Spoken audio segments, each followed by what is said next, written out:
Hi, everyone, and thank you for joining us today for this sixth episode of the Candidate Experience. My name is Yannick. I am the co founder of Video Jobs, and today I am having the pleasure to welcome Andras Lacko. Hi everyone, I'm Andras Lacko. I'm CEO and co-founder of the Grid Company. And thank you, Yannick, for having me for this great discussion and looking forward to sharing some insights with you. Thank you so much for being here. So, first of all, we at Video Jobs, we talk to companies and we guide them into all the media production for employer branding and in order to present themselves on job boards. But through our careers and the people we have met, we had the chance to see people who wanted to make things different and yeah, change a bit the status quo. And Andras is definitely one of those. And so that's why I really wanted to talk about the topic that is touching all of us and where you are a specialist in it. So thank you so much for shaping also this episode with me. And before we kick off, maybe you can give us some background, explain us a bit what you did and how you landed here. Yes, thanks for pointing out that there are people out there trying to shape the world and do things better or different. This is definitely what we're trying to do with the Grid Company, which is essentially a recruitment company. We're focalizing on or focusing on startups, scale ups, and high growth companies, and in their very practical roles, those pivotal roles, including marketing, sales, those roles where they quickly need to grow and need a lot of people. We have one motto is just fostering growth one hire at a time. And it's our little attempt to try to make the recruitment world a better place.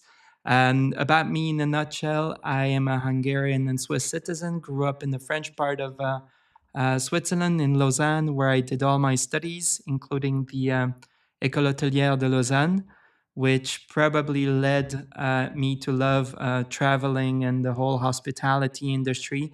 But is also probably the reason why I became an entrepreneur. Right after graduation, I had a fairly eclectic career path initially, different industries, very different corporations, working at different countries in the world. And in 2018, I decided, all right, time to do my own thing. I first founded an art gallery for emerging artists. And then during COVID, the Gridco came along as an opportunity. And having had many recruitment experiences, I always felt that, there is something we can do better there. So it was the time and the moment to try and shape something different. Okay, yes, so many things you have lived. I mean, so exciting also. I mean, you did not stop at one thing, and I think it's also the chance we have and the opportunities we have now compared to maybe 10, 15 years ago, where it felt like we just had to take the highway and just never go right. So it's great that you could say that this opportunity. Now, as you know, we are at the candidate experience. You also have been a candidate one day. How was your experience? How many times have I been a candidate? Very eclectic, just like my career path. I had very good experiences, but I have to be honest, I had many uncomfortable to very bad experiences. And I think it's a combination of things, right? When I graduated in 2008, it was also an economical downturn, so it was hard for everyone to find a job. But ultimately, I don't know how, by fate or by other reason, I had the uncanny ability to find a job when the candidate market was terrible and not finding one when it was very good. So this also led me to think, why am I like this? And why are there other people like me? And what is the reason behind why are candidates not coming through in those markets, right? And I don't think there is such thing as something general in the recruitment, like general processes that we can apply. It's very different for many reasons, geographic reasons or cultural reasons or size of the company. Obviously, the larger the company, the more layers, the more processes you have. The smaller the company, the more authentic it is. But maybe one example to illustrate that is Switzerland itself as a country is very interesting, right? We have four language regions, and we have pretty much three to four mentalities Sure. also, right? And while in the French part, you can simply apply and find a job without having a picture on your resume, in the German part, if they ask you for a complete dossier, if your picture is not in there, it's considered incomplete. And that can already put you in a box or in a pile where you are already selected in a way, right? So it brings some kind of bias which shouldn't be there. And that's also a reason why we believe at the Grid Company that we can do much better. Okay, so you really accompany company for the full cycle, everything from right, having a new position until the person is onboarding, Correct. and even a From even few days the in. moment when you consider and you say, okay, we need to hire that workforce planning part, which is crucial when you try to understand why you are hiring, what you are hiring, right? So we're with our clients right there, taking them by the hands. We usually consider ourselves as sparring partners. Okay, nice. So now, if we move to our topic of the day, Gen Z against versus baby boomers. So maybe you can bring us some context. Yes, very happy to bring a bit of context here. I think this is one of the greatest topics, burning topics right now, a very interesting topic also. We could talk about this for hours, but just to give a bit of context, baby boomers are people born between 64 and, depending on how we shape it, 20 years later, right? So early 80s. Um, but these are the people that are now going out of the job market. And then there are two generations in between, and Generation Z, which is a workforce hitting the job market right now. And the world has changed. It is as it is, right? But if we look at our grandparents when we were kids, how they looked, how they profiled a grandparent person.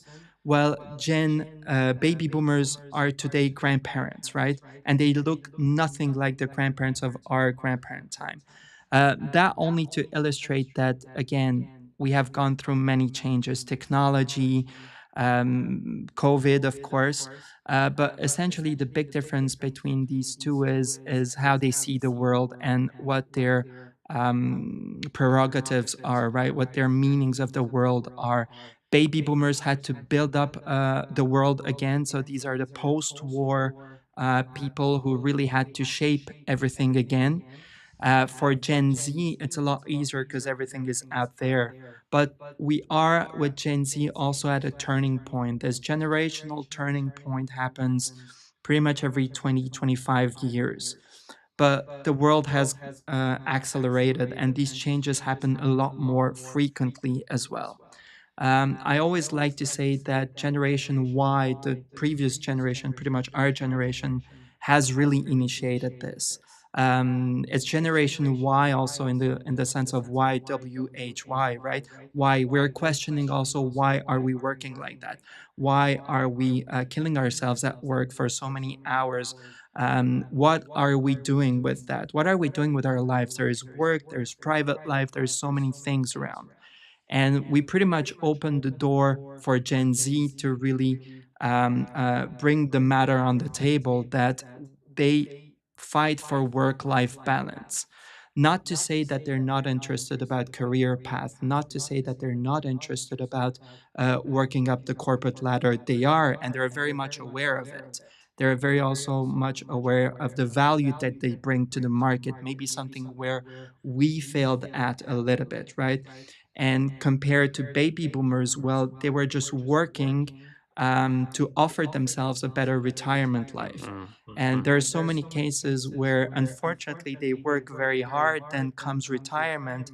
And it's also a very critical moment in life where you stop working. Is your life ending there? Where is your purpose? So many people cannot cooperate with that. And many people even pass away way too early and could not even enjoy their retirement. So, this is probably the aspect that changed along the entire way. But I hate to define these different groups into stereotypes, right?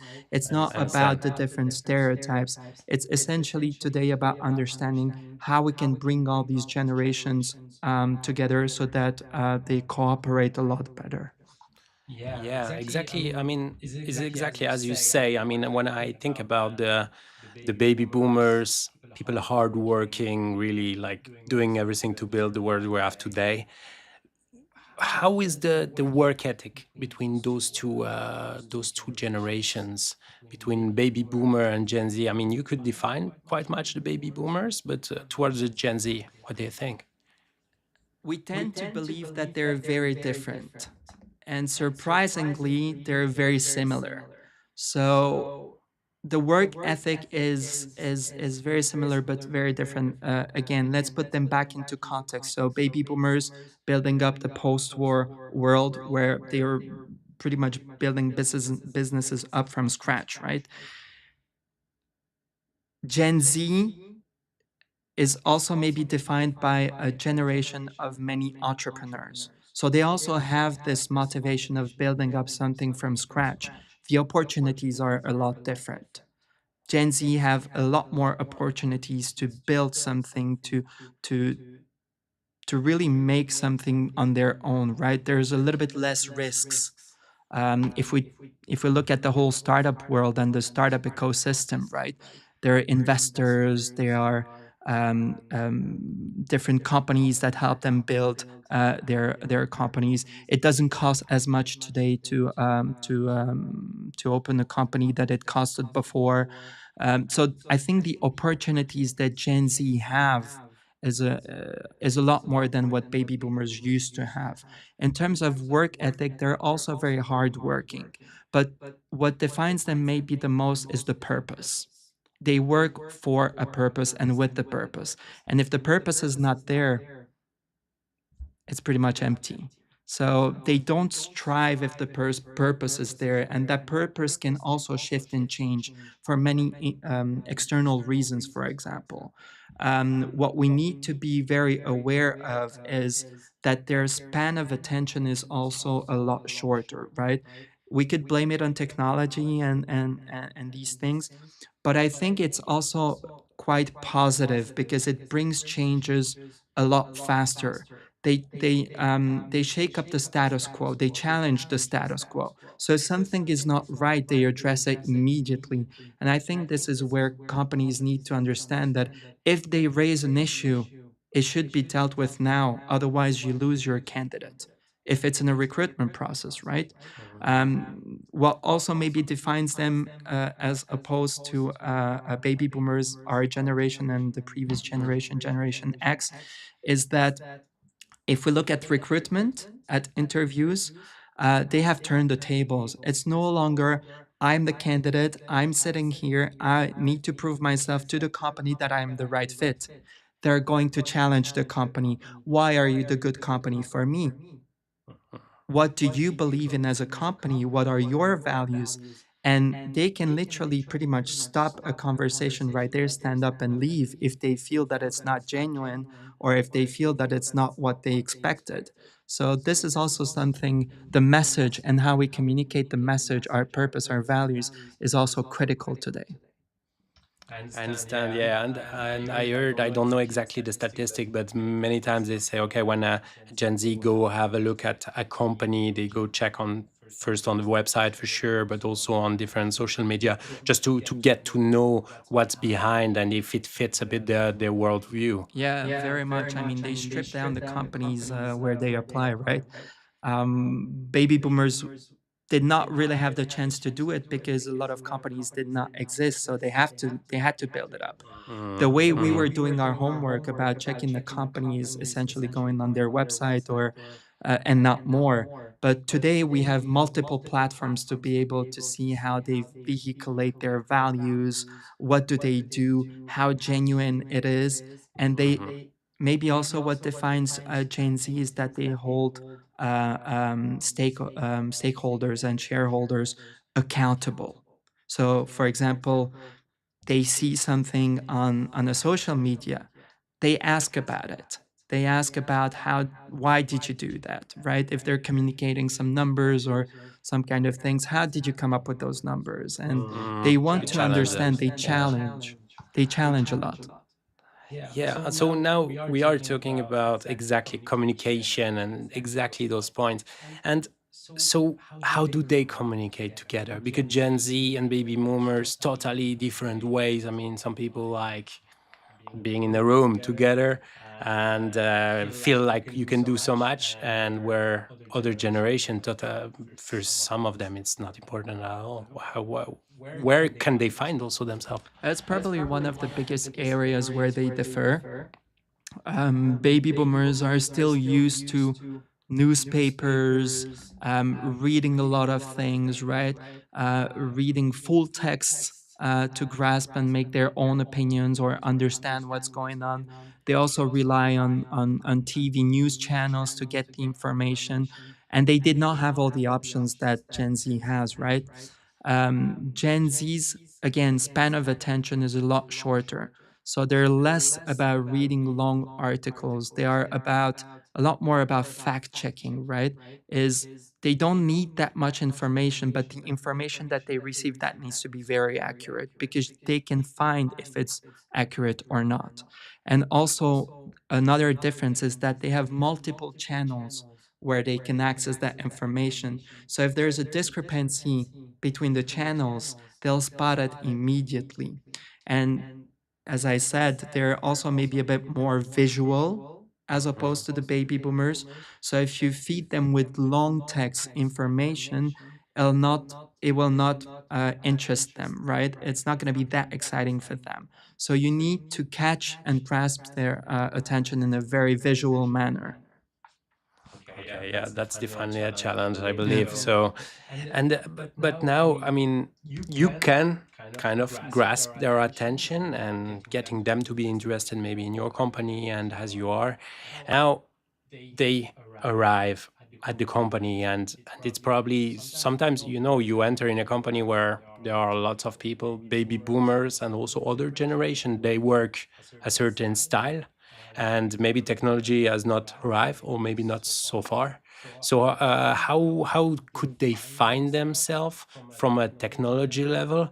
How can they communicate or maybe find ways to collaborate on it? Yeah. Baby boomers have pretty much created the technology that we have out today, right? And fine-tuned by the next generations.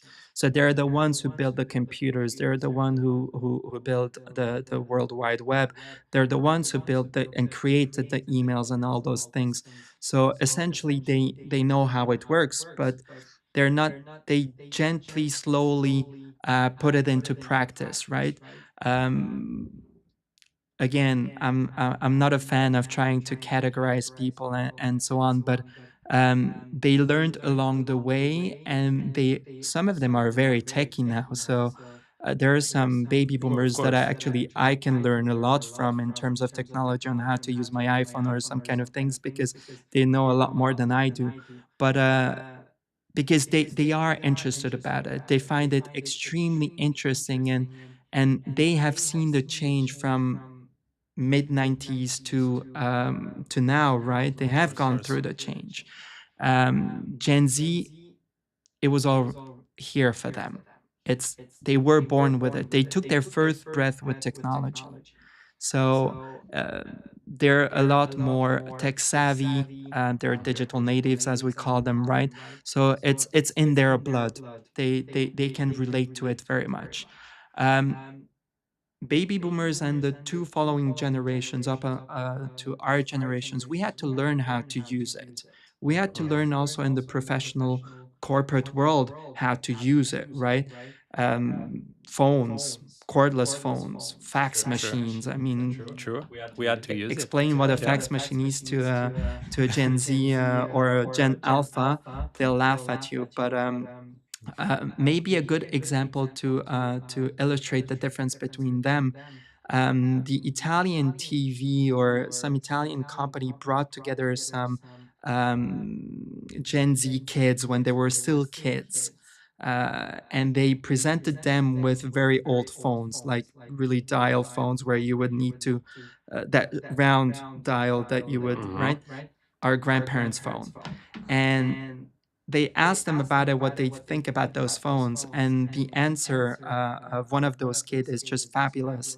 It said, it looks nice, but it's not very convenient. So, and I think it illustrates everything, right? It's for them, it's all about convenience as well in the communication. They don't, you don't need to explain it to them, and they are used to it. I think this is the biggest difference. And while baby boomers have learned to embrace it, they're probably not bringing it to the next level, and Gen Z is bringing it to the next level, right? Hmm. I mean, right now we're recruiting on TikTok, on Instagram or Facebook or whichever, to name just a few. It's insane. Who would have thought? Yeah, and it's necessary because it's only sometimes the only place where you can start the conversation. Yeah. So Sure. I mean, now, okay, we are again in the workplace and we have this younger and older generation. And how is it with leaderships, teams, hierarchy? How does it work? How can it work? yeah, I think this is also an area where we expect them to be very different, but actually not that much.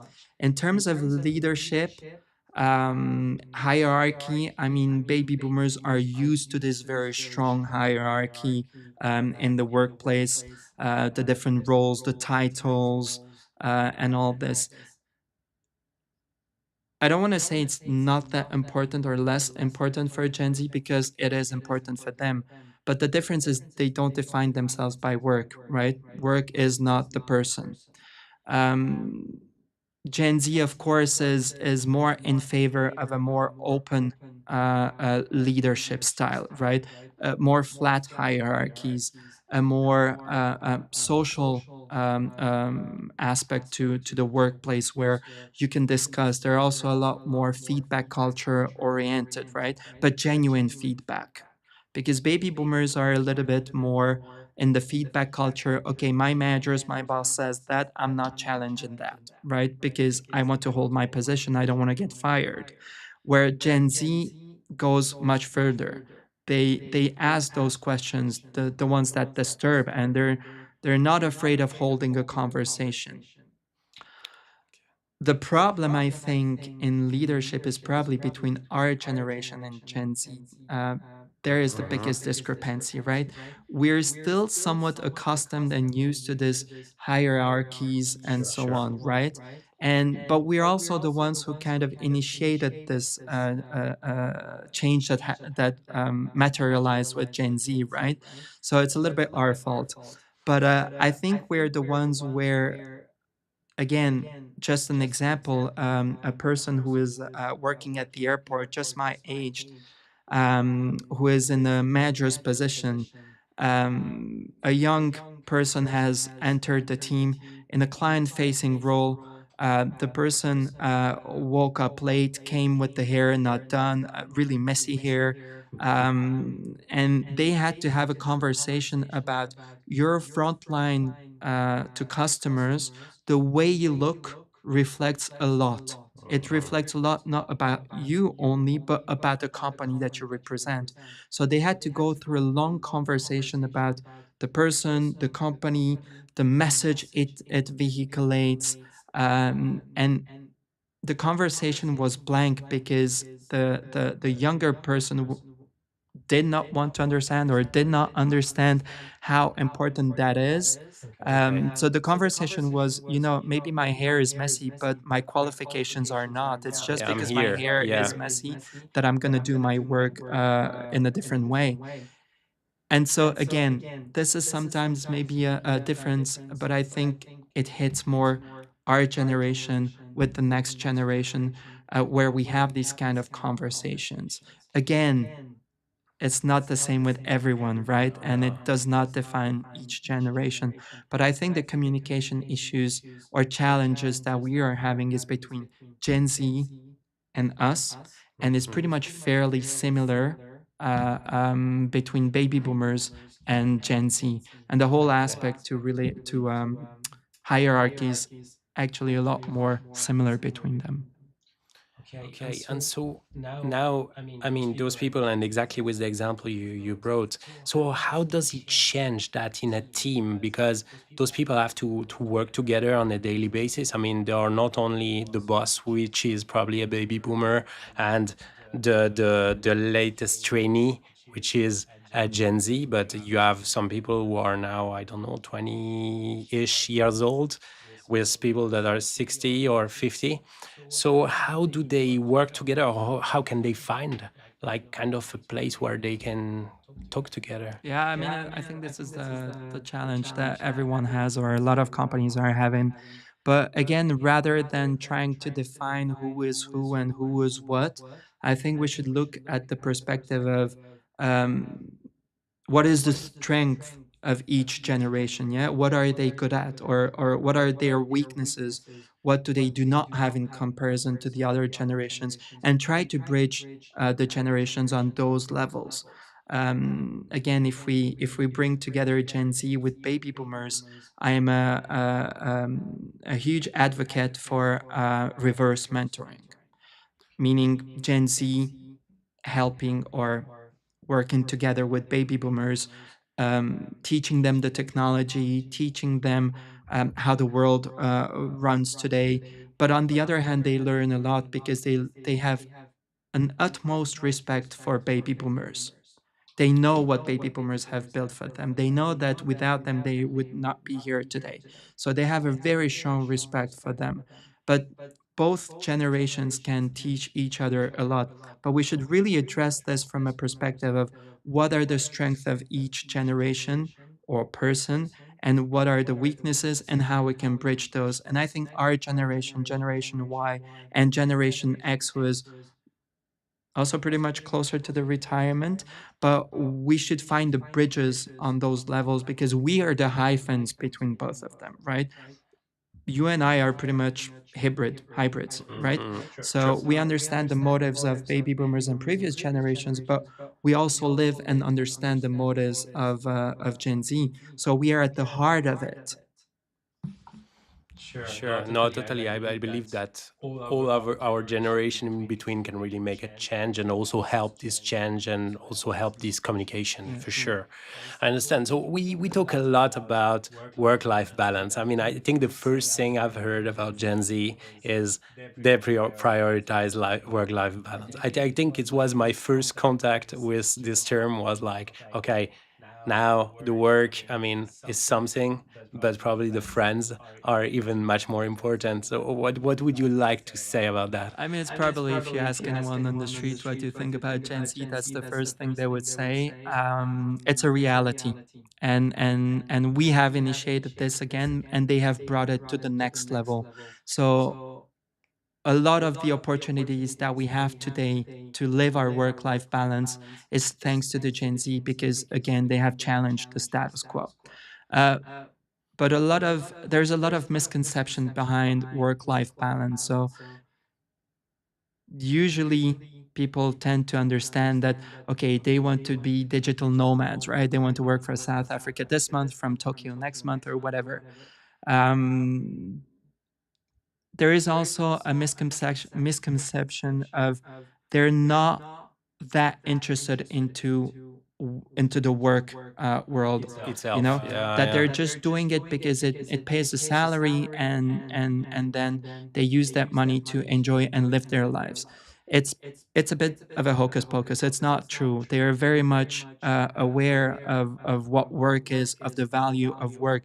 They're just trying to balance and make sure that it serves a purpose, right? If they land a job, they want to have a fair salary for the job that they do. They're very conscious about if I'm working 80% and how many Gen Z are trying to fight and work only 80% and have more time for private stuff to live this work life balance. But they also are very aware of their value during those 80%. They will not compromise for less. Mhm. While Mhm. previous generations might have, they will not. They're very much aware of the value that they bring to a company, but they also understand that it's a two-way street. And if it's no longer a two-way street, that is probably also a huge difference. They'll make a change immediately. As I mentioned before, in a recruitment process today, the biggest difference with previous generations and a term that was not there before is candidate engagement. Today, if you are not behind your candidates, you'll lose them and they'll go work for someone else. Mhm. You cannot simply say to a candidate, listen, we'll have an interview next week. You do the interview and then just let your candidate stay there and not inform the candidate. If the candidate is waiting too long, Mhm. and this is hard to understand, what is considered too long, right? Mhm. This is where Yeah, I this is a mean, huge yeah. challenge. But if you wait too long, you lose it. You lose the candidate. If again we talked about the different platforms and that we have today, right? If a company, for example, in the line of diversity and inclusion, has for years posted very actively about it. Again, I don't want to go into the different isms, right? We know today what diversity and inclusion is. We can think about the different isms, but it's not what I think diversity and inclusion is. But if all I wanted to say is that if something changes in the art of the communication, if suddenly they stop posting or communicating about something, and if that something is of an essential value to the candidate, to a Gen Z candidate, the Gen Z candidate will ask about why did you stop communicating about this, or why did you stop communicating numbers about diversity and inclusion, or any change. If they feel that the answer is not genuine, Mhm. they can stop the process right there. So today you have much more opportunities to lose a candidate who is a Gen Yeah, Z yeah, candidate I believe. because your communication or because what you do is not genuine, or simply they use the word respect, right? So if you are in a recruitment process and you have an interview today, if within 3, 4, 5 days you don't have an answer and you Yeah. don't have any information, it's called disrespectful. Why is it called disrespectful by Gen Z? Is because it means you're not valuing my time. I am putting my time into the recruitment process. You are the company who wants me. Mhm. Yes, I am Mhm. looking for a job, it's true, or I need a job, it's true. But we initiated a conversation. So Mhm. you consider the fact that you might need me. Well, Yeah. show me that you need me. It's totally You know? different from what we did. I mean, for us, it was like so clear. I mean, if I talk about a few years back, it was normal to write like 50 motivation letter and to spend like 1 or 2 hours just to prepare for just one discussion, and then just maybe not getting an answer, or yeah, maybe just getting a no, and that was enough for us. Yeah. Where probably Gen Z is No, not no, no. exactly the same. They want to understand the why behind, Mhm. and again, they do challenge the status quo, Mhm. right?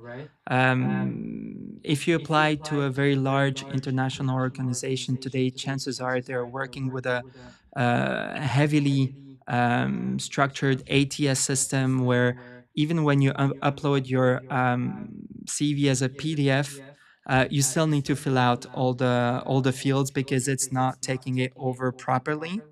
Well, Gen Z people, if they see that, they'll stop the process right there. They don't have 3 hours to fill out an application, right? It needs to go fast, just as social media, just as the rest of their lives. It needs to go fast. This is why we are hiring through social media, video hiring, and all that. So they will not sit down 3 hours to prepare Yeah. a candidacy for that. And you said the dinosaur thing, the motivational letter, right? Yeah. They even consider, why should I write my motivation on a piece of paper when you can invite me for a conversation and we can discuss my motivation, right? Sure. I mean, Makes we sense. all know what a motivation letter is. Yeah. Ultimately, I am motivated to work for this job at this company for this reason. I'm the best, and Thank the you. rest, right? But Hire me. Yeah. they'll all write the same. So they do question, why do we need a motivational letter today? We maybe also questioned it, but we had to play along. Yeah. Otherwise, Totally. we wouldn't It find a job. Yeah, it was kind of like the way, and we just accepted it without really asking more, even the Gen Y. But now, so now maybe going towards loyalty to an employer. I mean, you touch this subject, and you say, I mean, it's quite different the way they would stay in a job or how long. Yeah. How does it work? I purposely did not mention it until now, but also something that defines Gen Z is job hopping, right? Our generation, if we would change, so let's say people who hit the job market early 2000s or even before, if we would change jobs every 2 to 3 years and be job hopping, it would be very negative when you're looking for a job, right? Because instantly the companies would ask themselves, why can this person not stay longer than 2 to 3 years in the company? What's not okay with that person? So instantly you're categorized and potentially something wrong with you. Mhm. Today, it's no longer an issue of job hopping, right? Probably depends a little bit on the industry. There are industries where it is still an issue, a problem, versus in other industries. It's actually even better because it means that you were able to collect very different experiences, compare those experiences, and the learning curve is a lot stronger. So You know you better know also, better. yeah, where you want to be, probably. Exactly, Yeah. and you bring a lot more skills also to the table, and a stronger candidate. So job hopping is also something that can define Gen Z. Now it goes together with loyalty, right? So we are asking ourselves, if Gen Z people stay no longer than 2 to 3 years, they're not loyal to their employers. But if we check at all the things that happen in 2 3 years today compared to 2 3 years 20 years ago, it's also insane, right? Mhm. A lot more things happen today in those 2 3 years. So this is also why it's quite normal that Gen Z people change jobs or hop jobs a lot more than we do. But it's also because they have the opportunity, and the world gives them this opportunity as well to do it. Now, their loyalty is also very different in the sense that if they start working for a company with whom they share values, it's very important that they stay aligned with these values during their entire stay within that company. Yeah. If they start to notice that Mhm. something's changing or something's not right, they won't hesitate to quit and go Okay. somewhere else. Maybe this is also something that can define Gen Z, is that they do not hesitate to change. Yeah. We would Yeah. They wouldn't think today it no twice. longer, Yeah. but you and Yeah. I, Mm. in our first two jobs, we did consider quitting the job after two Yeah. years. And anybody you would ask, when you would ask, are like, try to stay a little longer Yeah. just for your resume and for It's your good. Yeah. opportunities, right? Well, that's no longer the case today. It's also because many of them collect these experiences, and then a lot of them become entrepreneurs and then shape their own thing. But even in entrepreneurship, they switch and change a lot more frequently, drop things. They're more about try and error, Mm. and they are not Mm. afraid to fail. Mm. They embrace failure. Yeah. That's maybe also Yeah. a big difference. They embrace failure much more than we did or we could. Okay. Yeah, very interesting. But now time is passing by. Uh, what would be probably the best recommendation you will say to an employer that is facing those different generation, and how can they bring those people together, and maybe to kind of sum up what you brought to the conversation and how interesting it was. Yeah. Again, there are a lot of messages here, but I think we should consider baby boomers and keeping them a lot longer in the company, right? These are people that are still very active and want to be very active. Not all of them, right?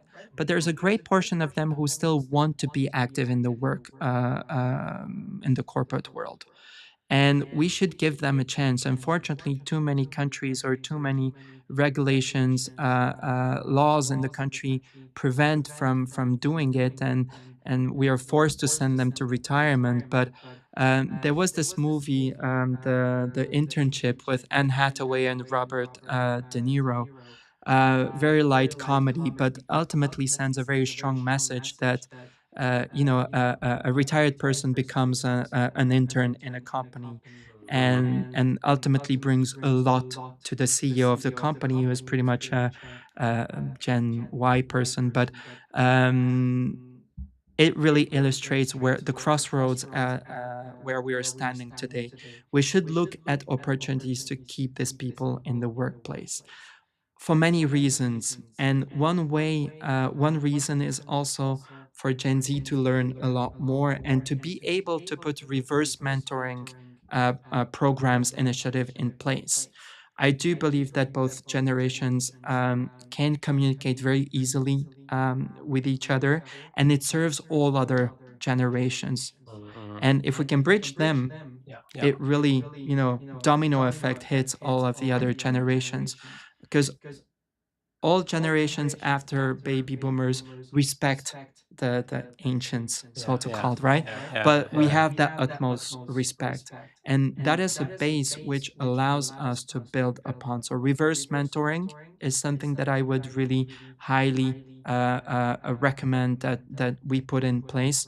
Again, try to see how we can integrate or reintegrate or keep the baby boomers in the workplace, because it can be a beautiful thing for the future and make the world a better place. Definitely very, I mean, inspiring and also engaging for the Gen Z. I believe that if you try to do also something for them, and also engaging them, also to keep them probably longer or more invested in their daily Yeah. task.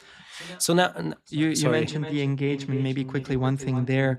Um, this is also something we should be very aware of when we hire or recruit Gen Z people, is that we need to keep them engaged during the entire process, right? I already mentioned this, but it essentially means that recruitment has become a far more marketing type of activity, right? You need to seduce those people. You need to build personas of your candidate. You need to understand where your candidates are, depending on the industry or the job level. The candidates are not at the same place or not on the same platforms. So that's also something that we need to be very aware of, is to align the message to the role or to the industry or to the platforms that we are using. You cannot communicate the same way on LinkedIn than you communicate on TikTok or Instagram, right? So this is also something that a lot of companies are, of course, already doing, but we need to do a lot more, and engagement is the key. Yeah, yeah, no, definitely. And I mean, it's quite fun because I talked to a young guy, 20 years old, and I we were running some ads for some jobs, and I was like, he said, "Yeah, I've never heard about this company and about this position and so on," and I was like, "Yeah, but how could I have reached you?" And it was like, "Yeah, I try to spend as less time as possible on my phone, directly in the morning, and I'm reading the newspaper sometime. I was like, okay, so this is the way I would have been able to reach you. I mean, it's quite crazy. I would never have expected that because we were on social media and trying everything to reach. And actually, if I would have placed this ad in the newspaper, it was like, yeah, I don't want to spend too much time since the morning on my phone, so I just wanted to. Well, ask him the question in 2 months again. Maybe the answer is different. Yeah, we'll see. But so now, talking about the candidate experience, how do you see it moving forward, taking into consideration that the Gen Z will be like a large part of the workforce, and how do you see them really like entering this market and making probably all those things a bit simpler, like they like it? It's a good question. I think the big challenge on the candidate side is today, right? Because today we are hiring them in junior positions. Okay, maybe the older ones, the very first Gen Z people that are nearing 30, being 30 years old, they might have some responsibilities and managerial positions, but most of them are still in junior roles. So we are hiring the managers of tomorrow. So the biggest challenge is now hiring these people. When Gen Z is going to represent the largest part of the workforce, when they'll be the managers, directors, it's going to be a lot different because they're hiring the same generation, right? So a lot of things will be easier, I would say, in 5 to 10 years from now, or 5 to 7 years from now. But let's not underestimate that. And I also think that maybe the job hopping and the 2 3 year thing within a company might change also within the next decade, because again they'll be in more senior positions where you need the time in the company, where you need the time to build the experience, to build your own team, to be responsible for that. They'll be somehow the victims of the younger Gen Z who will be job hopping, right? So they'll discover what we are doing right now and the challenges that we are having right now. And I think it might stabilize and normalize a little bit there. And we are already talking about Gen Alpha, which is the one after Gen Z. I have the impression that it's going to be also, again, a very disruptive generation. So, Gen Z today should already start to try and understand what defines Gen Alpha so that they don't make the mistakes that we make today with them, and see, try to understand already how those kids live today, because it defines the adults they'll be tomorrow. And but the challenge is now today to recruit those future managers, right? And again, understand who they are, build a persona of who they are, understand where they are, and adapt your communication.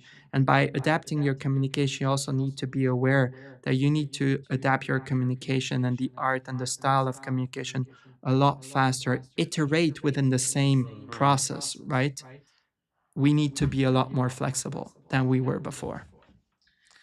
Yeah, I think those are really great words, and also, yeah, it really rings a bell for me because it's really, I mean, but what you say is really this world is evolving so fast. I mean, I feel like it was like kind of still until now somehow, and now that, I mean, every in 2 years doing what we are maybe doing now can be totally obsolete. So it's really interesting to see how fast it goes, and also it gives the opportunity to everyone to probably change jobs but also specialize in things that I mean, like AI we are talking about now. I mean, you cannot be yeah, you can maybe be someone that is working in AI for 5 or 10 years or even longer, but I mean the most jobs are created around now, so the people have to quickly adapt in order to understand what's all behind. Yeah, no, exactly. And I think the world operates very much as a startup, right? So it's very quick, it's very fast, it's a lot of changes, and maybe the larger corporations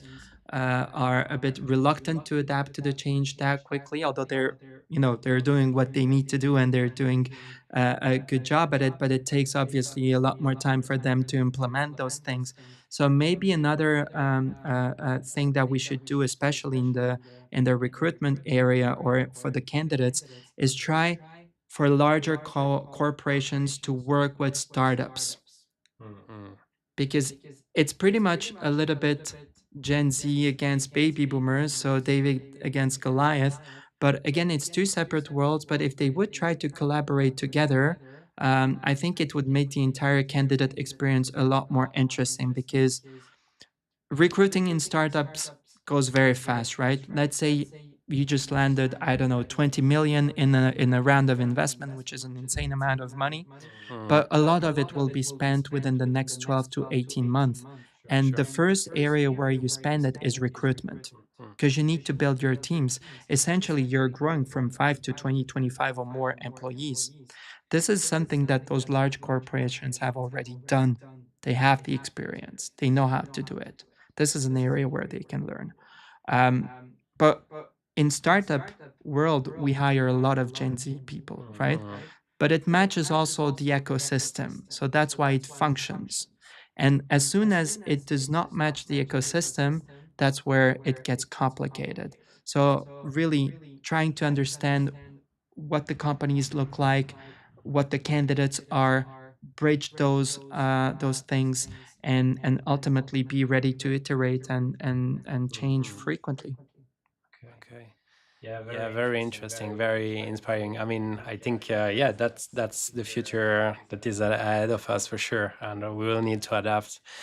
Andras, thank you so much for being my first guest in the office in the studio, being able to test that with all the challenges we have. But I think it was a great interview. Thank you for taking so much time and being so interested. I think in humans in the end and in people themselves and what they do good and what the difference are between all of us. But in the end, we are all humans and trying to make this world better. So thank you for being my guest. Yannick, thank you very much for hosting me in your studio. Great studio, by the way. So good job here. And yeah, I mean, you heard it. I could talk about this for hours, but thank you for giving me the opportunity to address this angle from diversity and inclusion. Thank you, Andras. And on our side, from the candidate experience, we will be having Diane Fremont, and we will talk about data driven HR in the next episode of the candidate experience. So, thank you very much for joining us. Please don't hesitate to keep commenting, getting in touch with Andras if you have some specific question. All around recruiting. He's the right guy. He knows what he's talking about. So please just get in touch. I think he will be more than happy to answer you and talk to you. So on this note, I think we will wrap it up and I wish you a very nice afternoon. Good afternoon.